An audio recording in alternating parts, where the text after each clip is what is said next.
Imagine the kind of stress that guy was under. He was under so much couldn't. stress he had to get anesthetized every night. Yeah, I couldn't imagine. I knew there was something that from what things I've witnessed about him, that I almost felt like an obligation to speak up on his behalf, as he left a void. He was going through so much. There were so many people that wanted a part of him, trying to control him. When Michael Jackson died, the whole world searched for answers. The investigation eventually ended. A doctor was convicted of involuntary manslaughter, and for many people, that was the end of the story. The case was closed, and life moved on. But some of the people who knew Michael best have never stopped talking about those final months. And I remember when he signed off that it was finalized that he would be doing the This Is It show in London. And when that started to format itself, that's when he said to me, he said, "Bill, now you're going to see the vultures coming." His bodyguard Bill remembered a conversation with Michael just before everything changed. At the time, it didn't seem especially important, but after the This Is It concerts were announced, those words started to make a lot more sense. As Bill explains, he watched Michael's world transform almost overnight. People who had been absent for years suddenly wanted to be involved again. Everyone wanted a place on what was expected to be the biggest comeback of Michael's career. Bill describes witnessing that shift firsthand. From where he stood, he could see how quickly Michael became the center of attention once the tour was official. I didn't understand what that meant at the time, but as things progressed, he was talking about people that he hadn't heard from in years, because it was a big thing for him to put together a tour. So everybody and anybody wanted to be part of it. And there was going to be people trying to outdo one another. I did see it. I received the phone calls from so many people that were trying to reach him. So I understood it then, what he meant by that. But that wasn't the only side of Michael's life Bill reflected on. Bill shares why he believes Michael became an easy target, how his generosity toward children was viewed by others, and why the accusations that followed changed the course of his life forever. I think some people just took advantage of his relationship with children, that he invited into his home. Some kids were cancer patients that he helped get through, took care of their medical bills. Others that he welcomed to Neverland, and they would stay. Some people took advantage of him. He was a target, and they accused him of certain things, and there are people going after him financially when they feel that he did something to their kid. I mean, come on, as a parent, there's no amount of money in the world that would satisfy me, if you did something to mine. So they went after him financially. As the conversation continues, Bill is asked about another topic that has fueled debate for years. This time, the focus shifts to Michael's business empire and the extraordinary assets he controlled. Assets he owned played a part in some people not liking him. Well, him owning the Beatles catalog was huge. And him obtaining it certainly ruined some friendships. But he was powerful to own that. Now, how much of a part did it play, in his passing? I don't know. I really don't know, but I do know that he owned a big portion of something that, unfortunately, his estate no longer owns. But behind the scenes, Bill says there was another reality the public rarely saw. He recalls the constant responsibility of protecting not just Michael, but also the people closest to him. And Michael, he was very adamant about his kids living a normal life, right? Absolutely. We shielded his kids from a lot of the, I want to say, madness, craziness that was going on. So they were unaware. We would be staying at hotels and we would receive death threats or threatening letters dropped off at the front desk, and I would make the call that we're gonna leave. And we would leave in the middle of the night without anyone knowing. And the kids just didn't know why we were leaving. Then the conversation turns to the day everything changed. Bill remembers where he was when the first reports began to spread and describes the moment he realized the news was real. As he looks back, Bill explains how that day brought everything around him to a complete standstill. This reveals how deeply Michael's death affected someone who had stood beside him every day. And I told her I didn't believe it. She said, well, it's all over the news. So I turned the TV on, and as I turned the TV on, his brother Jermaine was coming to the podium. And that's when he made the announcement, and that's when I knew it was real. I didn't believe it, but I knew it was true. Or pity I didn't want to believe it. And yeah, everything was at a standstill for me, because I didn't know what my next move was. I didn't know. I was concerned for the kids, what's going on with them. I just didn't, I was kind of stuck mentally, so I didn't know what was going on. Then, Bill was asked to share his thoughts on what may have contributed to Michael's death. Rather than focusing on a single explanation, he reflects on the pressures Michael faced during his final months and the many influences surrounding his life. I've often told people, and I'm gonna stand by it. I tell people Michael Jackson left. That's what I tell people. I tell people he left. He left this world. This world was mean to him. When people ask me what do I think killed him, I tell them stress certainly played its role. He was going through so much. There were so many people that wanted a part of him, trying to control him. I don't know the true dynamics behind his passing, but I do believe there was several pieces of involvement, not just one person. Another person who witnessed Michael's life from the inside was his former bodyguard, Matt. He recalls the extraordinary security measures that surrounded Michael long before his final days. From his perspective, the level of protection wasn't simply about fame, but it reflected the constant risks that came with being one of the most recognizable people in the world. He would always have a doctor with him. I think that's very well known now, in another room somewhere, because he felt like he needed the same privileges as a president. He could get assassinated, there were death threats daily. Matt's memories don't stop there. He also looks back on a deeply personal conversation that took place during the years following the release of Invincible. Here, Matt describes seeing Michael at one of his lowest moments, frustrated by how his latest project was unfolding and convinced that forces beyond his control were working against him. He recalls being there as Michael tried to make sense of everything happening around him, watching the pressure build behind closed doors. I mean, I was an entrepreneur and a businessman then, but I was probably about 25, 26. So he had this theory. So Invincible did well in terms of a music artist's success. I think when it was released, I think it went straight to 5 million copies sold. But when you compare that to Michael Jackson's success, which is over 100 million with Thriller, it's not right. That's what I think you're referring to. And he was very angry, like on the phone, talking to his people, screaming and shouting how he was going to sue for hundreds of millions of dollars, and that he wasted 5 years of his life, and he cried, and he would lock himself in his bathroom, sobbing that he'd been screwed over. According to Matt, it wasn't just disappointment over an album. It was the feeling that years of work weren't receiving the support Michael believed they deserved. As Matt reflects on that period, this was one of the moments that showed just how much Michael was carrying behind the scenes. I said, Michael, why do you feel like this? And he said, listen, Matt, I spent 5 years of my life on this album. I think it's only like 7 or 8 tracks on his album. He used to record about 150 tracks, he told me, and narrow it down to 7 or 8 tracks. And it's my greatest piece of work. But Sony Music, this is what Michael told me, are not promoting it like I'm used to.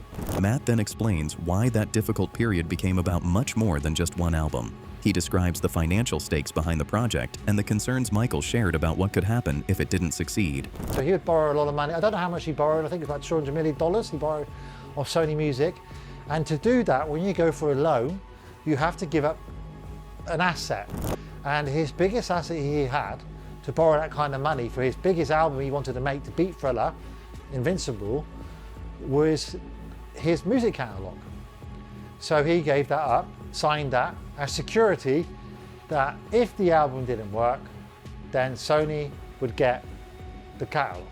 And the people around him said, they've outsmarted you, Michael. They're not promoting your album on purpose, because if that album fails, they get a catalog that's going to be worth over $1 billion. Beatles, Eminem, Beyonce songs, Elvis Presley, the Happy Birthday song, and go on, what he owned.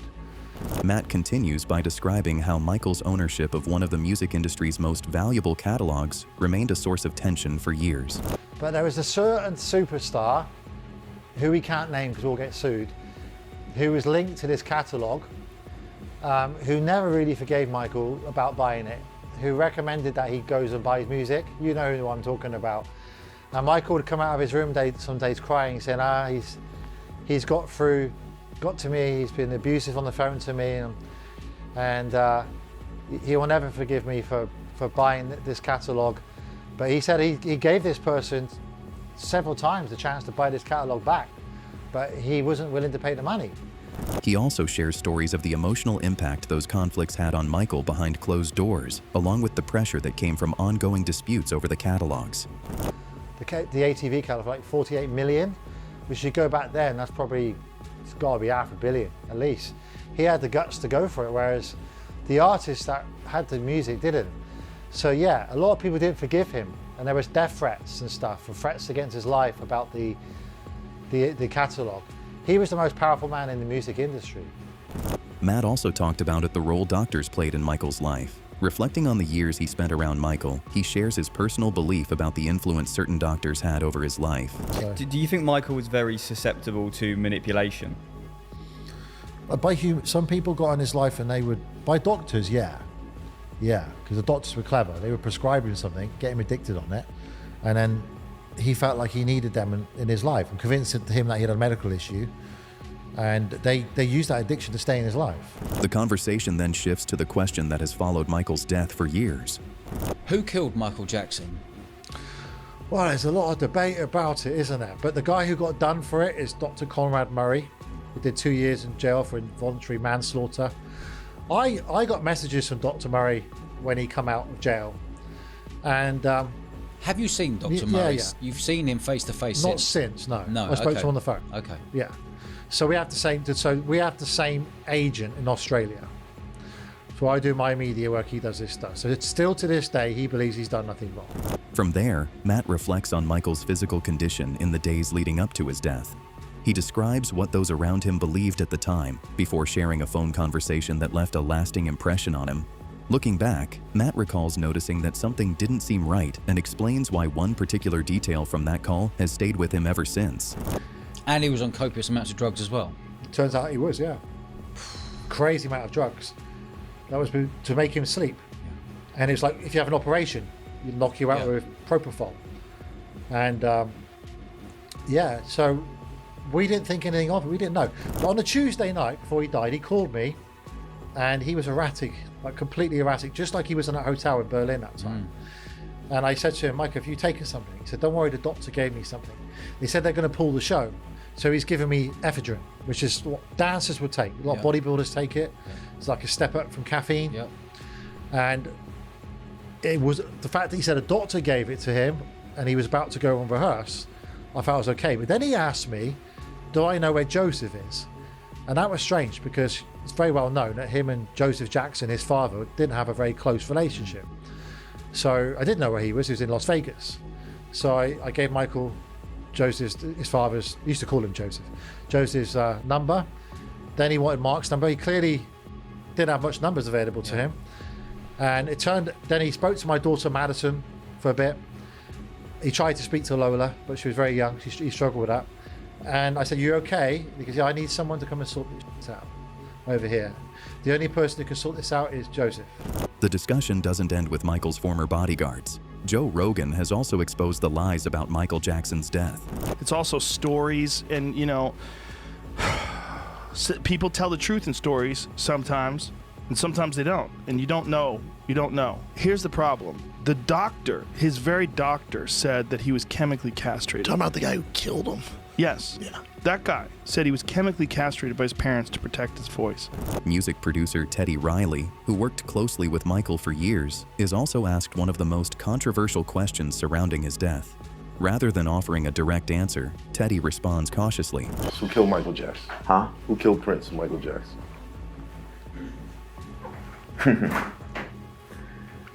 That I do not want to get into.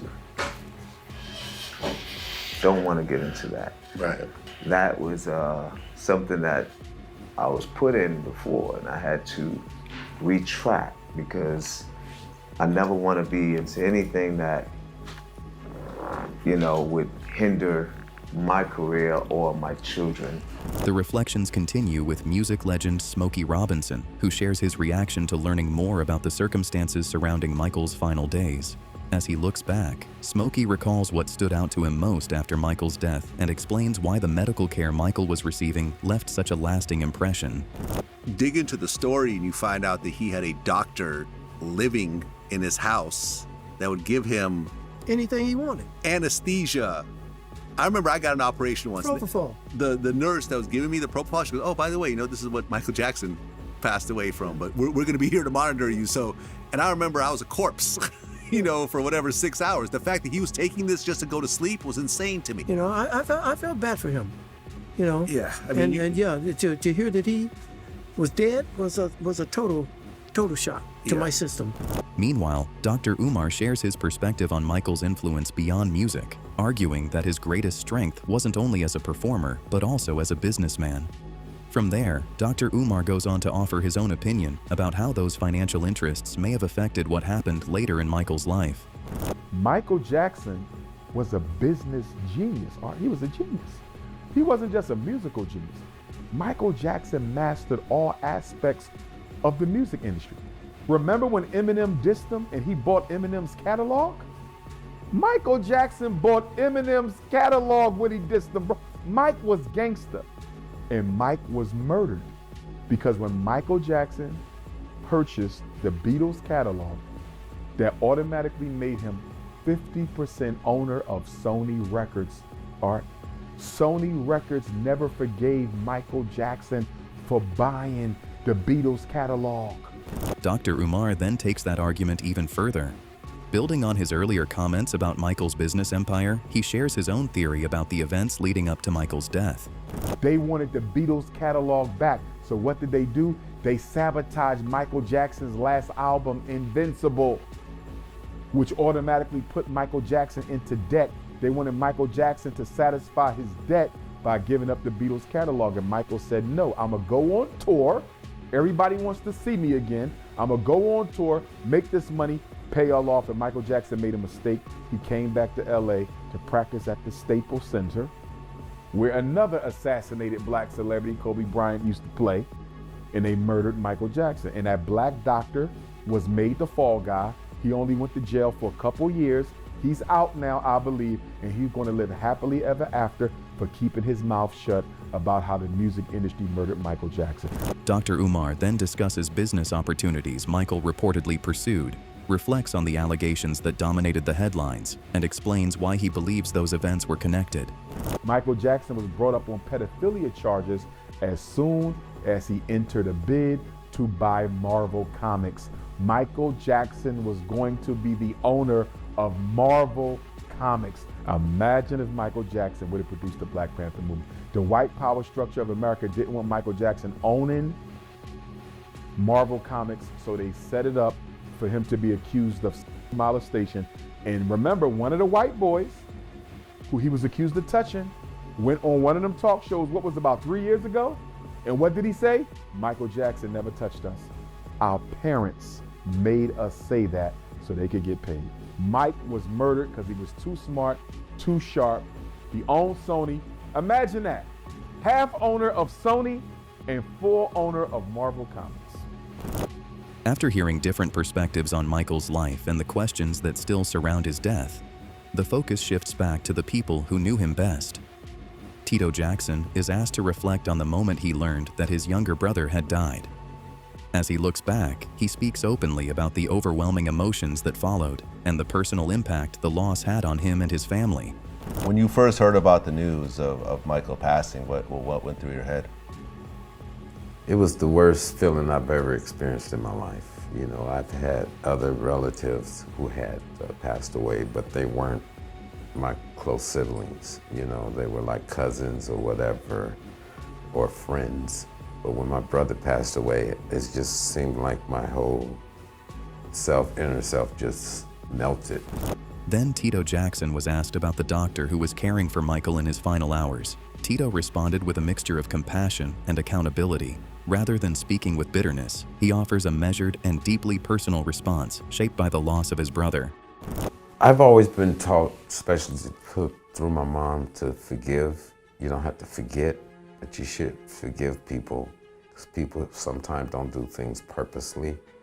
But I do fault him for not paying attention. He's a doctor, and he knows what he did and whatever he was administering. To my brother, he should have been there watching and monitoring as a doctor and not on the phone with his girl. If you enjoyed this video and want to see more stories like this, be sure to leave a like and subscribe so you don't miss what's coming next.